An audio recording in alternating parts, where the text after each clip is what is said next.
This channel's content is strictly for educational and informational purpose and does not endorse or promote any form of violence, harm, illegal activities, self-injuries and communal disharmony. এবার তৃণমূল রামনবমীর মিছিল করবে রায়ত street থেকে শুরু হয়ে ভবানীপুর পর্যন্ত হবে এই মিছিল। প্রধানত অবাঙালি প্রধান এলাকায় রামনবমীর মিছিল করতে চলেছে তৃণমূল কংগ্রেস। বিজেপির দাবি ভোটের কথা মাথায় রেখেই রামনবমীর এই মিছিল তৃণমূলের।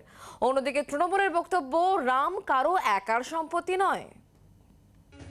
এক শ্রেণীর মানুষ তারা তাদের লক্ষ্যে পৌঁছানোর জন্য তারা সেটাকে আইকন করে ফেলছে, যেটা অত্যন্ত দুর্ভাগ্যজনক। ভারতবর্ষের রাজনৈতিক পটভূমিতে, এমনকি বাংলার বিশেষ করে, ধর্ম নিয়ে কখনো ছেলেখেলা হতো না।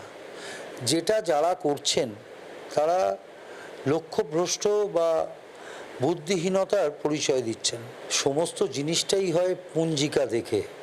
তো নির্বাচন যদি এই সময় হয়, আমি তো রামনবমীটা ডিসেম্বরে গিয়ে করতে পারবো না যিশুর জন্মদিনের সঙ্গে সঙ্গে।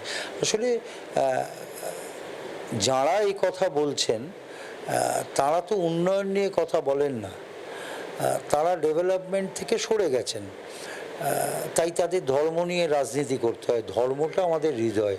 আমার ওয়ার্ডটা একটা মিনি ইন্ডিয়া, এবং সত্যি কথা বলতে 40% বাঙালি ভোটারদেরও ম্যাক্সিমামই বয়স্ক মানুষ, সিনিয়র সিটিজেন অনেক বেশি এই মুহূর্তে এই ওয়ার্ডের মধ্যে।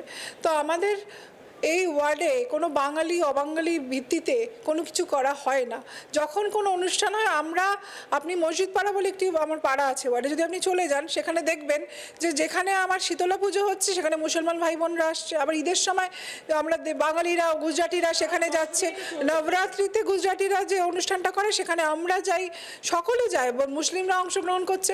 একটা রাম মন্দিরকে হাতিয়ার করে তারা ভোটে নির্বাচনের ময়দানে আজকে তাদের নামতে হয়েছে। কিন্তু তৃণমূল কংগ্রেসকে কোনো ধর্মকে হাতিয়ার করে নামতে হয় না, কারণ আমরা সারা বছরই মানুষের জন্য এই কাজগুলো করি। সারা বছর পুজো হয় ওয়ার্ডে এবং সারা বছর মানুষ আসেন এবং সেখানে ভোগ বিতরণ হয়, প্রসাদ হয়, ভজন কীর্তন হয়। নতুন কিছু এজেন্ডা আমাদের জন্য নয় এটা। শেষ পর্যন্ত রামের শরণাপন্ন, জয় শ্রীরাম। আসলে তৃণমূল কংগ্রেসের ফাইল এখন কোনো দেবদেবী নিচ্ছেন না। কালীঘাটের মা কালী হাত তুলে দিয়েছেন, বলেছেন পারবো না। জগন্নাথ দেবকে পুরী থেকে টেনে নিয়ে আসা হয়েছে দীঘার সমুদ্র তটে, উনিও বলেছেন সম্ভব নয়। এখন শেষ পর্যন্ত রামের শরণাপন্ন হয়েছেন। এত রামের বিরুদ্ধাচরণ, এত রামের চরিত্র হনন, শেষ পর্যন্ত রামনবমীর মিছিলকে আক্রমণ এবং তারপরে রামের নামে দাঙ্গা লাগানোর প্রচেষ্টা, কোনো কিছুরই কোনো লাভ হবে না। শ্রীরামচন্দ্রও এই তৃণমূলকে রক্ষা করতে পারবেন না।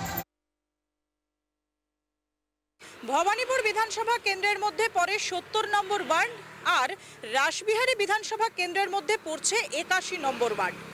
দুটি ওয়ার্ডেই গত 2019 সালের লোকসভা নির্বাচনে বেশ খানিকটা পিছিয়ে ছিল তৃণমূল কংগ্রেস। আর এবার সেই 70 নম্বর ওয়ার্ডেই রামনবমীর মিছিল হচ্ছে, আর 81 নম্বর ওয়ার্ডে অক্ষয় তৃতীয়ার দিন হনুমানজি এবং রাধা গোবিন্দ মন্দিরের ভিত্তিপ্রস্তর স্থাপন হচ্ছে। আর তা নিয়েই সুর চড়াতে শুরু করেছে বিজেপি। তৃণমূল কংগ্রেসের একদিকে রামনবমী পালন এবং মন্দিরের ভিত্তিপ্রস্তর স্থাপনকে ঘিরে তৃণমূল এবং বিজেপির বাগবিতণ্ডায় ভোটের রাজনীতির উত্তাপ যে আরও বেশ খানিকটা বেড়ে গেছে তা বলাই যায়। জি 24 ঘন্টার জন্য কমল জানার সঙ্গে দেবারতী ঘোষ, কলকাতা। বাংলার আওয়াজ, বাঙালির আবেগ, জি 24 ঘন্টা।